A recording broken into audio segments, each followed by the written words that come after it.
River, please, we have to slow down. River looked up to see Echo Kit feebly scrabble over the wall. Her friend was panting and her eyes half closed. Stone Kit sat beside her, balancing on the top of the wall, looking just as exhausted. River looked ahead. She could no longer see the city, but the mountains were still to their right, so they were heading in the right direction. We can't stop. We're almost through. River meowed, tone sharp with urgency. She didn't want to admit that her legs were shaking as well. They had been running nonstop through the small two-leg place, dodging monsters and man, and at one point running from an overly excited dog. Looking up at her friends again, Stone Kit's eyes had closed and Echo Kit was trying her hardest to gather her strength. It wasn't right to push them like this. River knew they had already sacrificed so much to help her. Fine, River called, unable to keep the irritation from her tone. We'll stop here and rest. I can't be frustrated with them. They're just tired. I'm tired too. But where will we hunt? Stone Kit asked, coming up beside her. She noticed his tail was dragging along the floor. There are always a lot of squirrels in places like this. Maybe we can catch one of those, she suggested. Even though it's Leaf Bear? Stone Kit questioned. You smelled it yesterday, right? New Leaf is near, so the squirrel should be coming out. River did not try to hide the uncertainty in her voice, and her friend rested his tail on her shoulders. Sounds good, he meowed, trying a smile. River appreciated the Tom's effort, but she didn't know exactly how to thank him. Hurriedly, she stood and shrugged his tail away. Let's rest first, River mewed.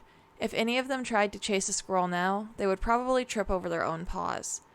In answer, Stone Kit walked back to his sister, who had collapsed at the foot of the wall and half fell onto his side. River walked over and lay beside him. Warily, she began to lick her friend's ruffled gray pelt, feeling the Tom begin to purr as she soothed him with gentle strokes. Only a moment later, Stone Kit had drifted off to sleep. River turned her gaze to Echo Kit, only to find her friend had passed out as well. Sighing, River lowered her head and closed her eyes. She was in the Greenleaf place again. Sniffing the air, she caught scent of Forerunner. Her ancestor was nowhere in sight, but River knew she was somewhere in the area. With a flash of hope, River bounded into the surrounding undergrowth, following the scent of her ancestor. She may be able to tell me what that feeling meant. Walking through the trees, River realized that the air was growing colder. The light began to fade, and the trees withered until they were black and bare. Fungus grew on the trunks, glowing with an eerie light. Where am I? This doesn't look at all like the Greenleaf place. Cat scent drifted to her nose. However, it was not the scent of Forerunner. This was a dark and foreboding smell, and River hesitated for a moment. Slowing, the brown cat crept through the undergrowth, warily tracking this unknown cat. If there were others in different parts of the Greenleaf place, perhaps they could give her answers as well. The scent grew stronger until, through the shriveled leaves of a fern, River saw the silhouettes of two cats. She could not make out what they looked like, only that one was far larger than the other. They conversed in low tones, but straining her ears, the she-cat could just make out what they were saying. And you are sure that this plan of yours will work? Yes. With our help, your next attack will not fail. You better be right. You do not want to make enemies of us. We are ancient as your clans, and even as ancient as the tribe's ancestors. Our power is returning steadily. I can feel it seeping back into me, and once it is fully restored, I am positive this operation will leave us both richer. But there are only 2 of you. Sometimes I wonder if 2 extra cats is even worth my time. Don't insult me. We may be few in number, but we still wield power beyond your imagining. River saw the larger silhouette flex its shoulders.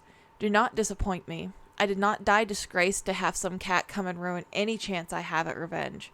If this one you speak of does not come through, you will be the first I kill. Dead cats do not die. But they do fade. It has been done before. There was a moment of tense silence before the smaller silhouette turned away and padded into the undergrowth. The larger silhouette chuckled, then stepped into the light. For the first time, River could see him. He was large, with glowing yellow eyes and a dappled black and gray coat. His shoulders were scarred from many battles, and he gazed around with a cold fire in his eyes. Suddenly, he sniffed the air. River stiffened, terror pulsing through her as his gaze swept past the fern she lay beneath. The great gray cat's eyes focused on a spot not far from her. His eyes narrowed. "Who invited you?" he growled. River woke, her paws trembling. The glaring eyes of the gray Tom still burned in her mind. Stonekit sat beside her, worry clouding his gaze. You were twisting and fidgeting in your sleep. It's nothing. River got up and stretched, her sore muscles aching. Let's get moving. We still need to eat. Echo Kit went hunting for those squirrels, but that was a while ago. River looked up at the sky and noticed the sun had nearly set. Fear shot through her. Why didn't you wake me sooner? She exclaimed, jumping to her feet. Stonekit's expression was indignant. If I had, you wouldn't have had enough sleep. Listen, I know that something's wrong. You've been tense since last night, but expecting us to get there any faster when we're so tired and hungry is mouse-brained. River turned on her friend, bristling. She managed to bite back her reply in time, sitting down heavily. With difficulty, she admitted, I know. It's just, Stonekit, I think something happened to my mom. Stonekit patted over and pressed his pelt against hers reassuringly. She's not dead, he meowed firmly. You know she isn't, don't you? Whatever happened, whatever you felt, she is not dead. River didn't respond. He was right. She knew something was wrong, but she also knew that whatever had happened, it was not death. Thanks. You're really an amazing friend, Stone. River licked his head. He smiled and shuffled his paws. It's nothing, River, Stonekit meowed. I just hope Echo Kit gets back soon. She said she wouldn't go far, but knowing her, I couldn't leave you alone, though. River nodded in understanding, getting to her feet. We'll go look for her together then. As the sun crept in the sky the following day, clouds began to gather. The air chilled and cold light bathed the sharp two-leg nests. They had made it through the worst of the two-leg territory, now only passing various nests scattered across fields and small forests. Stonekit, Echo Kit, and River huddled together, chewing a single squirrel. Even with 3 hunters, they had not been able to catch any more that morning or the night before. River remembered the feast that they had had when Stonekit had caught that pigeon and couldn't help but feel bitter envy for her past self. I've survived on less, and I'm guessing Stone and Echo have too. River stood and took a breath. Are you ready? Echo Kit nodded, and Stonekit sighed a brief, as will ever be. The trio set off, creeping along walls and warily avoiding the two legs and monsters that occasionally passed. As the sun reached its highest point, a shadow fell over the cats. Looking up, River saw gray clouds engulf the sun's light. Echo Kit shivered. It's going to snow, isn't it? She moaned. So much for New Leaf. We'll just keep going. Moving around will warm us up, Stonekit said brightly, receiving a bitter look from his sister. He nudged the tortoiseshell playfully and added, I thought you were supposed to be the optimistic one. Lay off, Stonekit. I can't always be happy, Echo Kit snapped. She pushed past them and padded ahead, tail high. River watched the she-cat, taken aback, but Stonekit simply gave her a slight smile. She gets like this sometimes. She's just tired and hungry. Come on, we're almost out of this place. The brown cat nodded, following the Tom as he took the lead. After a moment, she padded up and bumped his shoulder hesitantly. Drop the cheerful attitude. You're freaking me out, she meowed jokingly. Stonekit grinned. The reversal of roles, is that unsettling? Yes. Our group functioned very well when you were the pessimistic realist and Echo Kit optimistically charged ahead without thinking. It's what I've grown used to with both of you. Stonekit cocked his head. Where do you fit in? River hesitated. I guess I'm just the anxious one who jumps at everything. Stonekit looked ahead, his expression troubled. That's not how I see you. Sure, you're scared. And a bit abrasive, honestly. But it's understandable. River stopped herself, recognizing her sharp tone. With a sigh, she mewed. Yeah, I guess I am. They were silent for a few long moments before Stonekit spoke up. You aren't as helpless as you seem to think you are, and I'm not as smart as you think I am. Echo Kit is that reckless and optimistic, he chuckled slightly, and River joined him. But still, I like to think that our group deals with situations spontaneously. The two walked in silence again. River watched Echo Kit as she walked ahead. After a moment, the she-cat sighed and smiled. Yeah, maybe you're right. The brown she-cat quickened her pace to walk beside Echo Kit. The tortoiseshell didn't pay her any heed, and River let the silence stretch before mewing. You know what I want? A feast of prey as tall as these two-leg nests, River joked, waving her tail at a nest as they padded past. Echo Kit didn't respond immediately, but after a moment, the she-cat's mouth formed a small grin. Why not as big as the mountains over there? I think that's a bit excessive. Not for me. I could eat 2 mountains worth of fresh kill right now.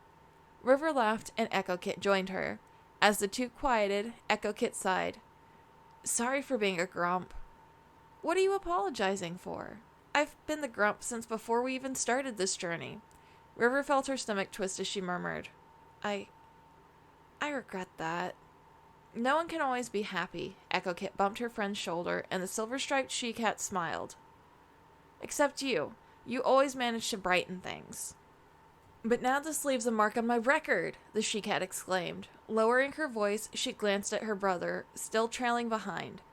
Stonekit was right. I'm supposed to be the optimistic one. If he tells the clan that I snapped at him when we get back, my reputation will be ruined. River grinned. We'll keep this between us. Echo Kit smiled happily. Twirling in place, she walked backwards for a moment to address Stonekit, who padded along a few tail lengths behind them. Hey, bro, how much prey could you eat right now? A look of confusion crossed the Tom's face before he grinned. As much as I could fit inside the camp at home. Psh, Echo Kit scoffed, waving her tail dismissively. She glanced at River with mock disappointment. My brother has no imagination, does he? Hey! Stonekit protested. He darted forward, swinging a paw at his sister. She ducked, and the three laughed, all relieved that the tension, however brief, had faded. As the sky grew darker, snow began to fall, and the three shivered in the growing cold. Ahead, the last few two-leg nests dispersed, revealing the large forest beyond. The clouds were thick and gray overhead, heavy with oncoming snow. However, the three were distracted by the clear view in front of them.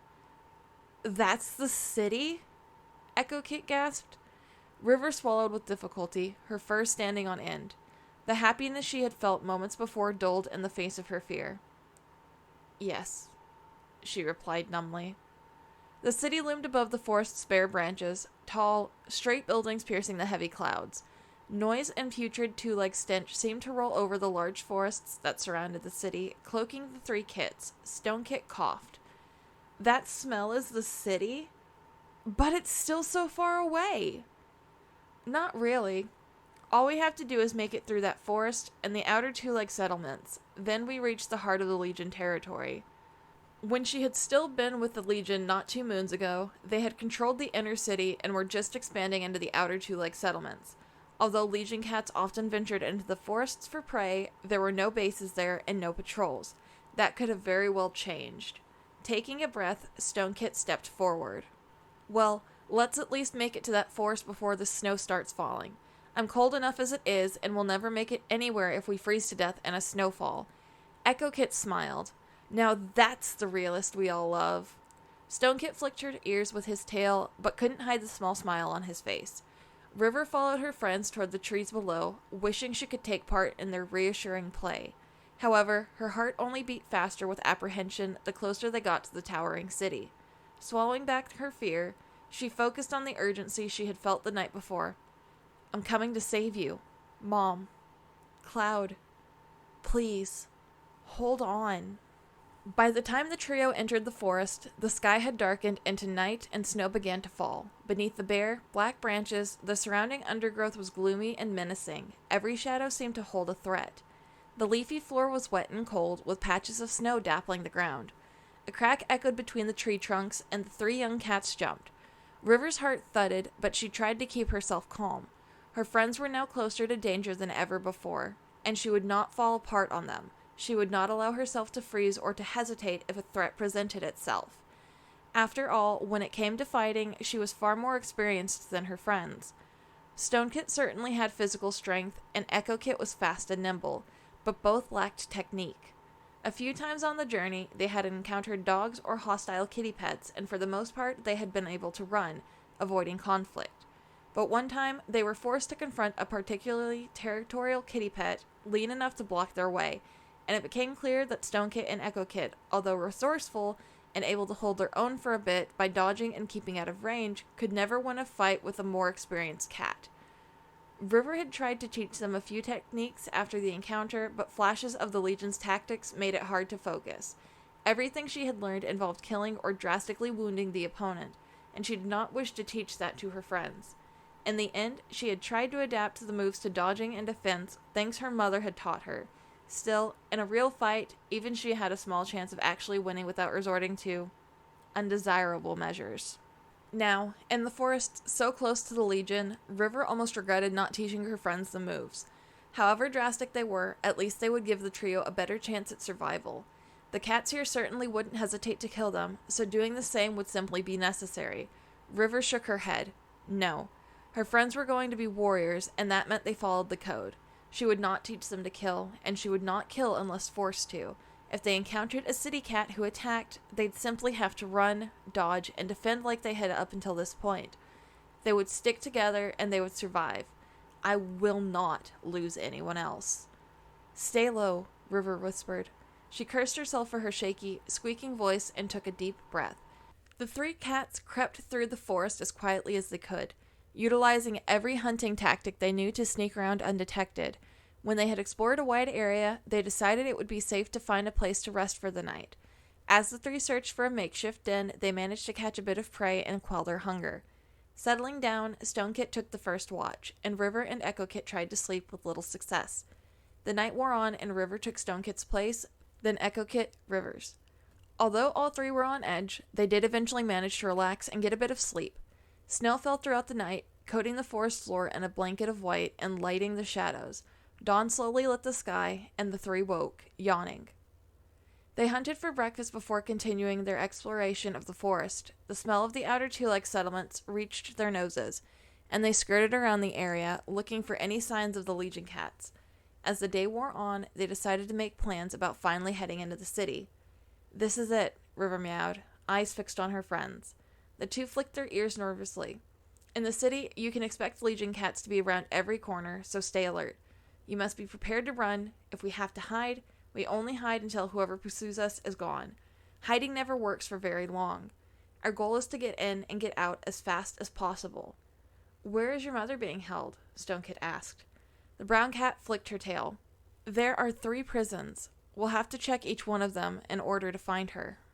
Do we have to sneak past a lot of guards? Echo-Kit breathed. Her tone was anxious, but River detected a hint of excitement within her friend. This isn't a game, the striped she-cat snapped, and Echo-Kit flattened her ears. River tried to calm herself. Sorry, it's just... Yes, there will be a lot of guards, and we'll have to make sure to check every cell. Each prison has maybe 20 cages.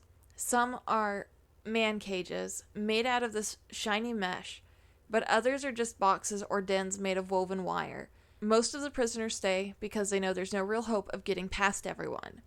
Stonekit and Echo-Kit stared at her. Fear-fueled anger rose in River.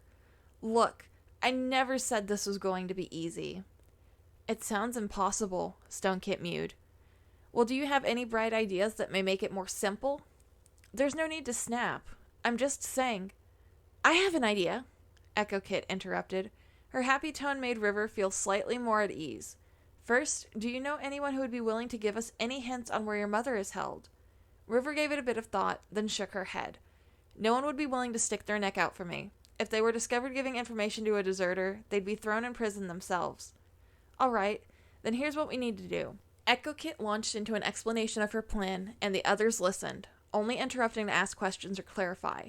When the tortoiseshell had finished, Stonekit sat back slightly. That's not a bad plan. Honestly, we may actually live. The Tom's tone was bright, despite his foreboding words. I've had plenty of practice playing war with Flamepaw and some of the warriors, Echo-Kit boasted. River looked at her. Did you win these war games?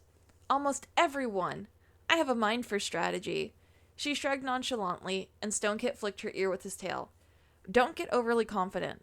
It's a good plan, but there are still a lot of unknown factors. If we pull this off, we still have to get out of there very quickly, and may have to dodge some guards.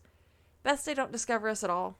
If the Legion knows someone is sneaking into their prisons, they may double security on all of them, River mewed, and the others nodded. So when do we start? Stonekit asked his sister. The she-cat stood. Tonight. Deeper shadows will make our job a little easier. With that, the three moved closer to the outer edges of the city, rotating toward where River remembered one of the prisons to be. They caught a few mice in a large, abandoned nest, then found a quiet corner to wait as the sun lowered in the sky. As the day was approaching its end, River heard a dreaded sound. The silver-striped cat quickly raised her tail, staring with wide eyes at the entrance to the nest. Stonekit drew in his breath sharply and held it. Echo-Kit pressed herself to the floor. The sound became clearer as it entered the space. Paw steps. More than one set. River's heart was beating so loudly she was sure the approaching enemy could hear it. Pushing away her panic, she hissed to her friends, "Hide! Hide now!" She darted across the cold floor, finding a deeply shadowed alcove and crouching within. Peeking out, she saw that Stonekit and Echo-Kit had also disappeared, having found their own hiding places. River didn't allow herself to feel relief as the unknown cats entered the room.